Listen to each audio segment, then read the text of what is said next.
And the Champions League is back. Champions League is well and truly back because after seeing the first match day of this UCL campaign, Champions League nights are well and truly arrived because there is something and there is something about this tournament that gets us all going. Not only as fans but also the players, because whenever they hear that UCL anthem getting into their ears, there is something that sparks, that ignites them to pull off some impossible results.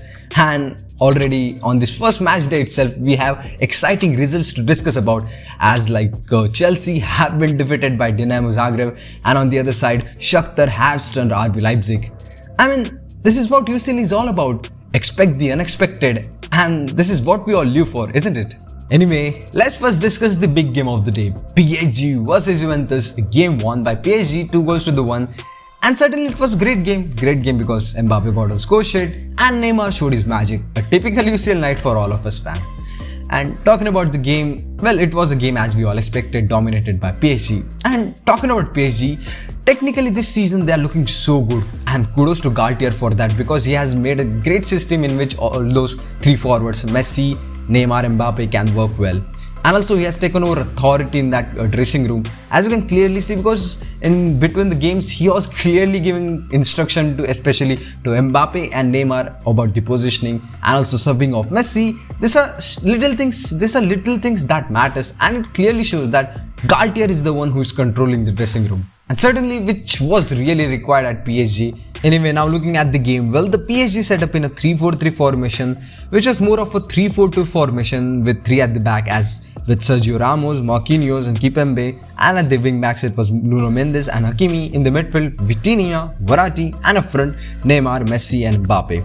And as of Juventus, the side set up in more of a defensive formation with 3-5-2, with three at the back as Silva, Bonucci and Danilo. And at the midfield it was Paredes, who made his return to Parc des Princes with Rabiot and Meretti. And at the wing backs it was Kostic and Cuadrado. And up front it was Vlahovic and Milik, who was kind of playing as a second striker. And talking about the first half, well, it was a half where PSG has outplayed and outclassed this Juventus side, because it just took them 5 minutes to get ahead. And again, it was Neymar-Mbappe connection, where Mbappe was little bit wide on the left with the ball, who then passed it to Neymar and then just runs behind that backline. And Neymar saw that run, and then he came with an absolutely outstanding pass, a brilliant chip over the defense. You were unable to track Mbappe's pace. He gets behind the US backline, he takes that volley brilliantly and shoots it with a great technique, and yeah, PSG got mud up.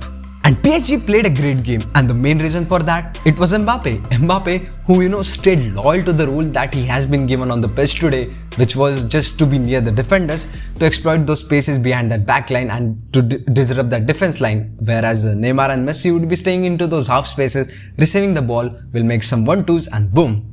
And I think if Mbappe adopts this role right now at PSG, I think it will be far much more better for them, because it will add more depth into their attack, and also this is the way I think those front three could work well together. PSG also did great on the wings with Nuno Mendes and Hakimi playing as wing backs, and especially Hakimi, who got an assist too for that second goal.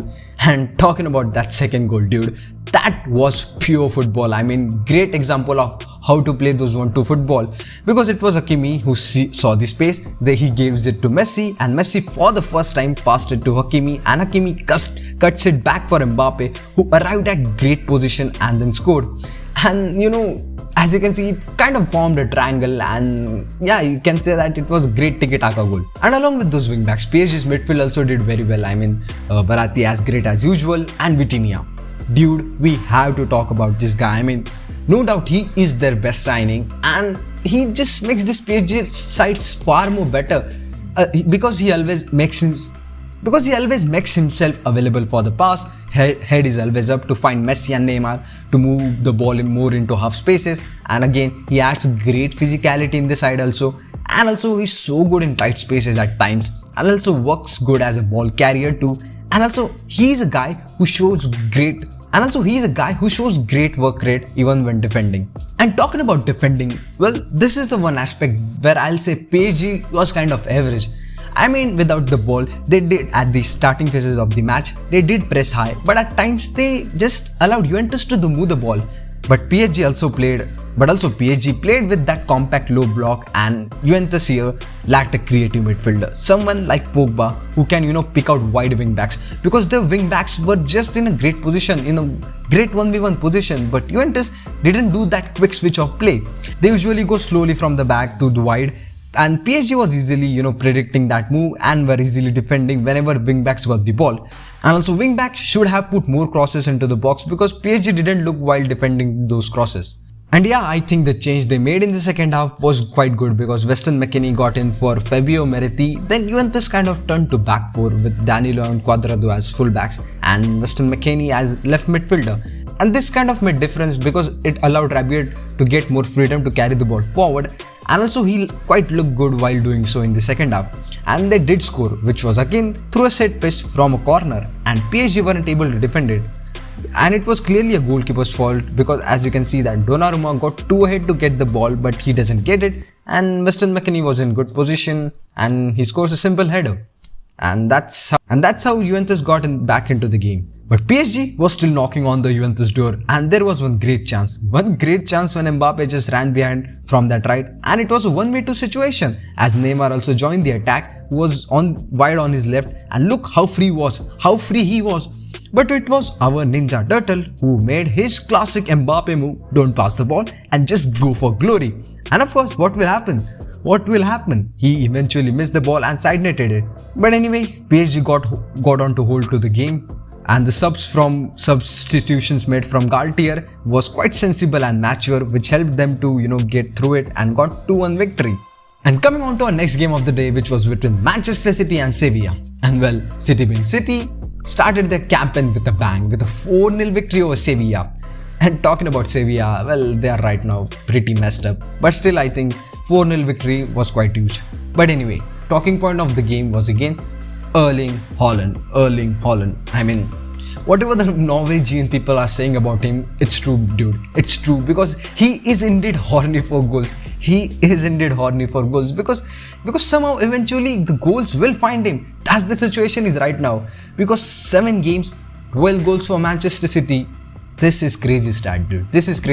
And also another crazy stat about him is that he has now 24 Champions League goals in just 24 appearances, which are way more than what Messi and Cristiano Ronaldo had. This is crazy, dude. I mean, Erling Haaland and Pep Guardiola's Manchester City. This is a match made in heaven. This is a transfer that was decided in heaven. And the next game we have, it's a UCL classic, where Shakhtar Donetsk, a proper underdog team, who demolished RB Leipzig. The RB Leipzig who have the likes of Christopher Nkunku, Timo Werner and Andre Silva. This is beauty of UCL. Expect the unexpected. Great, it's a stunning result, and also, of course, it's a major upset. And talking about major upsets, well, we had another one. Chelsea got defeated by Dinamo Zagreb, a Croatian side. And that game, first of all, isn't the Chelsea the side who spent most in this transfer window? Anyway, well, throughout the game, the one question just got highlighted again and again. Who the hell will score the goal for Chelsea? Yeah, Aubameyang made his debut, but yeah, he needs time, man. He needs time to gel in. Even Fofana needs time to gel in. But still, I didn't see any kind of dynamism in the attack of Chelsea, even not in their midfield. But kudos to Dinamo Zagreb's player. They had a great game. They scored a great counter-attacking goal. It was a great finish. I don't know his name, but still, that was an awesome finish. And also, the defensive display was quite solid. Because, Chelsea were making some good crosses and cutbacks inside the box. But these guys were defending with their lives out there.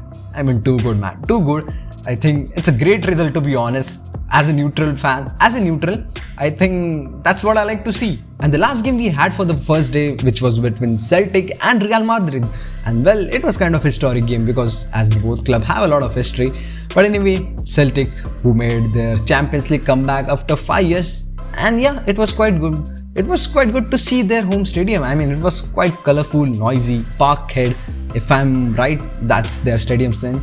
But yeah, it was quite colourful, noisy, which kind of felt right for this kind of Champions League night.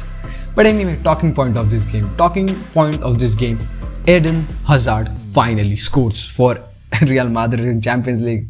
Yeah, Anyway, the first half for Real Madrid was kind of little tough as Benzema had to gone off due to injury. But yeah, in the second half they made a comeback thanks to the goals of Luka Modric, Vinicius Jr. and our Eden Hazard.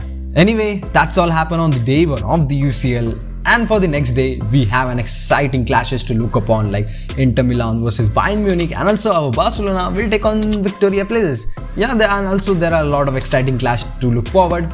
Anyway, that's it for today, guys. That's it for today. Thanks for watching the video, and also do like and share this video. Please do like and share this video, and also subscribe the channel. Anyway, as usual, I'll meet you soon with another new video. Until that time, just enjoy the game.